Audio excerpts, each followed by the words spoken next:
Buenos días, compañeros. Os he convocado aquí para hablar de las exclusivas de nuestro periódico, del Español. Llevamos ya 5 años, como sabéis, algunos habéis estado aquí en este apasionante proyecto desde el minuto 1, ¿verdad? Nos han salido hasta canas. Bueno, si solo son canas no pasa nada. Y todos habéis contribuido a engrandecer este periódico con vuestras exclusivas y con grandísimas noticias. Y por eso estamos aquí, para hablar de ellos. Hay una sección que es la de jaleos, que nos ha dado, como todos sabéis, muchísimas alegrías, pero pareciera que las exclusivas de jaleos tienen ese toque tópico de frivolidad y de superficialidad, cuando en la sección de noticias del corazón del Español esto no es así. Mire, yo he sacado, Cristina, una exclusiva tuya en la que se trató con una absoluta delicadeza la situación de salud de David Delfín, y luego hay otras, por ejemplo, cuando pillasteis a Julián Muñoz, que se suponía que no estaba en la cárcel porque estaba con...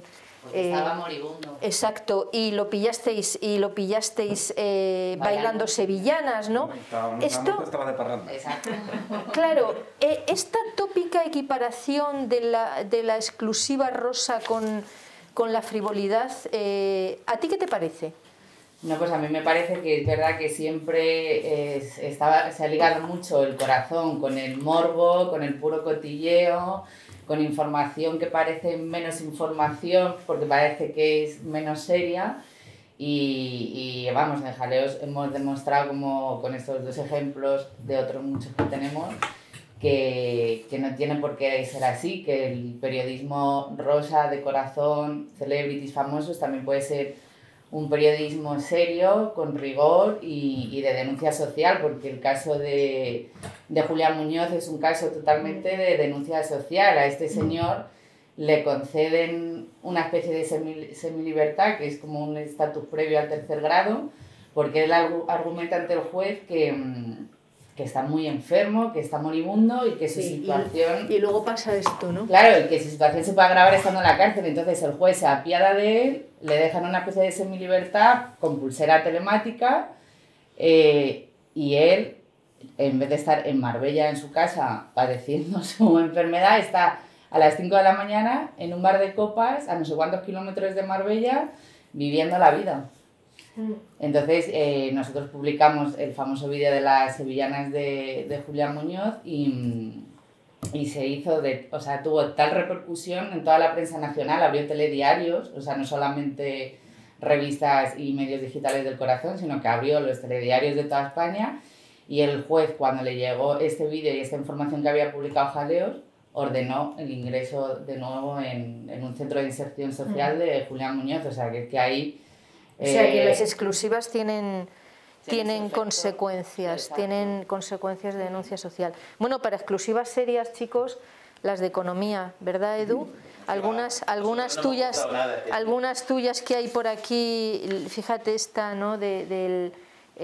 Cuando anticipaste el Real Decreto, el borrador de Real Decreto para el reparto de los fondos europeos. Toda la historia de los cambios burocráticos, la aceleración. A ver, en cualquier caso es que ha sido un año 2020 en el que la economía ha sido fundamental.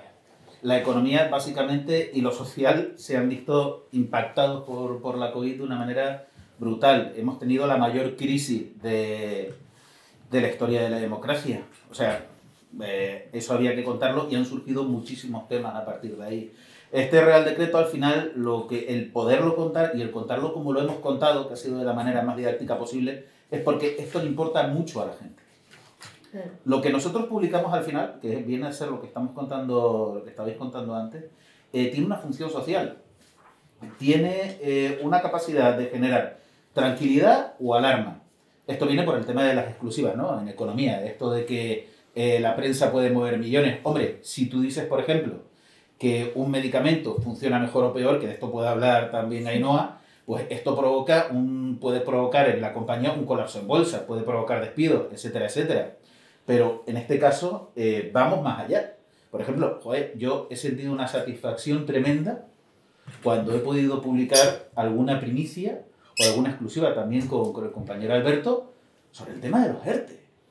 sobre que se prorrogan los ERTE. ¿Cómo se van a prorrogar los ERTE? Que estamos hablando de unas herramientas que están permitiendo que vivan cientos de miles de personas.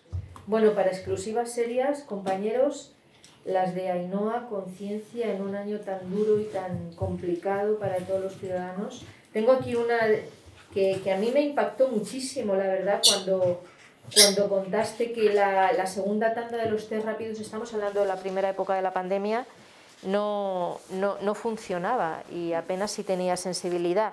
Yo me imagino, Ainhoa, que cuando uno publica exclusivas que afectan a la salud de los ciudadanos debe sentir un vértigo especial, sí, porque si uno se equivoca puede ser dramático, ¿no? ¿Cómo vives tú esa sensación? Bueno, la verdad es que sí que tienes un poco la sensación de que las cosas que publicas pues tienen un impacto más emocional a lo mejor que otro tipo de noticias en los temas de salud, porque la gente está muy pendiente. La cobertura de esta pandemia, sobre todo en la primera ola que yo me ocupé más, lo peor ha sido que no paramos de dar malas noticias. O sea, yo no recuerdo nunca un tema informativo en el que el mayor porcentaje de noticias que dábamos era negativo. Entonces esto fue como uno más, ¿no? Fue una primicia, yo no diría que es una exclusiva, pero fue una primicia que dimos nosotros, porque ya se había dicho que la primera tanda no funcionaba, parecía que era una cosa de unos que habían comprado en China, que bueno, que ya los demás sí, y de repente se ve que los demás tampoco, ¿no? Y ya no se volvió a saber más. Y lo triste es que ahora piensas qué ha pasado con esos test chinos y no se sabe qué pasó con ellos. Nadie dio explicaciones, el gobierno se gastó muchísimo dinero en comprar ese tipo de material y nunca se volvió a saber nada de eso, ¿no? Es una de las muchas malas noticias que hemos tenido que dar durante esta pandemia, que las malas noticias se reducen a la aprobación y funcionamiento de las vacunas y ya está. Claro. Bueno, y luego están las exclusivas políticas de la sección de Nacional, que sí, hombre, pues muchas lo han sido. Fíjate esta de Anaí, Iglesias nombra asesora de vicepresidencia a la hija de Bestringe. O esta, eso fue un bombazo. Y esta, Emilio Bouza presenta su dimisión como portavoz del grupo COVID a los 2 días de... Estas, las dos son de Anaí. Y a mí me llama la atención algo de las exclusivas políticas y es el riesgo de que se instrumentalice un enemigo político de aquel que te lo cuenta, ¿no? ¿Esto cómo se evita? ¿O cómo lo hacéis los que dais exclusivas políticas? Este es el pan nuestro de cada día, porque cada vez que te llega una información, sobre todo si es alguien que te llama por teléfono y te cuenta algo que no está basado en un documento, sabes que tiene un interés, que por eso te llama y te lo cuenta. Entonces yo lo primero que hago siempre es, ¿esta persona por qué me llama a mí a contarme esto? Muchas veces, sobre todo los peores enemigos en política, están en la misma casa, ¿no? Que suelen ser compañeros de viaje. Muchas veces lo tienen sentado al lado, ¿no? En el mismo despacho. Y entonces, claro, siempre hay veces que viene contaminada, es una información interesada, que es una información que es de parte, ¿no? Es muy complicado contrastar ese tipo de informaciones porque, como digo, está basado en un testimonio de alguien y no tienes nada que lo pueda documentar. La buena praxis indica que tienes que llamar, bueno, primero hacer todas las investigaciones de que esa información efectivamente sea consistente y ya en último lugar llamar a la persona afectada, ¿no? De si es contra el presidente de un partido, contra un compañero y así, y ver hasta dónde puedes llegar. Estas dos informaciones que tú has contado, ¿no? Recuerdo, por ejemplo, la de la dimisión de Emilio Bouza, que fue un sábado, a mí me llegó de una buena fuente de... Oye, me han contado que ha dimitido Emilio Bouza. Digo, pero si este señor lo nombraron el jueves, lo presentaron en Sociedad. Sí. Entonces, a mí me extrañó, la verdad, porque dije, no puede ser. ¿Qué hice? Pues pedí a la compañera Ainhoa, yo no sabía ni quién era Emilio Bouza. Y dije, ¿tú conoces a Emilio Bouza? ¿Puedo contactar con él? Claro, lo primero era contactar con la persona, a ver si él mismo me decía que sí había sido así. Ainhoa, como buena periodista que es, tenía su contacto directo y conseguí hablar con él pues en muy poquitas horas después de haber presentado su dimisión. Emilio Bouza, lo bueno que tiene para un periodista es que no es político, entonces no te enmascara y no te disfraza la realidad. Entonces le pillé un renuncio. Yo me cogí el teléfono sin saber quién era y le dije, oye, sé que has presentado tu dimisión, cuéntame las razones y tal. Y se quedó tan bloqueado que no me lo quiso confirmar, pero en su propia voz, en su propia voz entendí que sí, solo me dijo, tienes que llamar a la Comunidad de Madrid y que sean ellos los que te lo digan. Ahí ya me lo estaba confirmando. Totalmente. ¿Qué hizo la Comunidad de Madrid? Que ellos sí que son políticos, no confirmarme la noticia. Yo llamé, yo con la noticia ya escrita, solo necesitaba esa segunda confirmación para publicarla. Me dijeron que no tenían constancia de ello. Nosotros hablé con el director y decidimos que íbamos adelante porque la no confirmación de Emilio Bauza era una confirmación, y a los 5 minutos ya llamó la consejería porque ya se montó mucho revuelo, todos los periódicos nos siguieron y no tuvieron más remedio que confirmarlo, ¿no? Porque ellos querían esperar unos días más para vestir de qué manera vestían esa salida, porque era injustificable, claro, la salida, y no les dimos tiempo. Y qué bueno cuando Pedro J dice eso de adelante, ¿no? Claro, cuando uno le lleva los asuntos, le cuenta cómo los ha amarrado y dice, venga, para adelante. Exacto. ¿Sabe? Eso es el español Pedro J en estado puro. Necesitaba, y eso, claro, hombre, y apoyo total siempre, ¿no? Adelante, que a todo siempre, trapo, siempre. Eso es así. Ellos, sí. Eso es así. Oye, y tenemos aquí en esta mesa, no sé si lo sabéis, porque pasa totalmente desapercibido, a un periodista que da exclusivas mundiales. Y... Alguna. Tampoco. Sí, hombre, acordaos de todas las de la Operación Libertad, no me digas que no, porque yo las tengo aquí. Fíjate tú esta, ¿eh? Racha, tuve. Hombre, se enteraron aquí y al otro lado del Atlántico de todos los pormenores de ese levantamiento contra Maduro que finalmente no prosperó, pero que tú contaste a los lectores y a los suscriptores del Español en primicia. ¿Y eso cómo se hace? ¿Cómo se da una exclusiva mundial que tenga repercusión más allá de las fronteras de nuestro...? Voy a desmitificarlo un poco. Primero, con mucha suerte. Pero segundo, y principal, antes, muchos años. Muchos años de ir teniendo un amiguito aquí, otro allá, alguien que te ha contado esto y esto otro, te guardas el teléfono.